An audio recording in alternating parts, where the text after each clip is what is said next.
ఇంటి మొత్తం నిద్రపోయినా నువ్వు నిద్రపోకూడదు తమ్ముడా. భక్తిపరుడు ఆత్మీయుడు నువ్వు కూడా నిద్రపోతే ఇంటిని బాగు చేసేవాడు ఎవడు తమ్ముడా? నీ కుటుంబాన్ని కట్టేదేవుడు తమ్ముడా? నీ కుటుంబాన్ని బయటికి తెచ్చేదేవుడు తమ్ముడా? నువ్వేగా.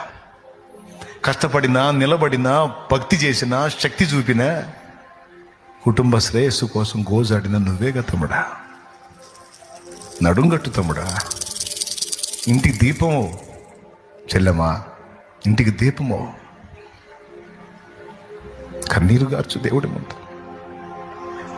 నా దేవుని శక్తి నీ ఇంటి మీదకి దిగొస్తే కేకలు పెడతా వచ్చి రక్షణ పొందుతారు. కేకలు పెడతా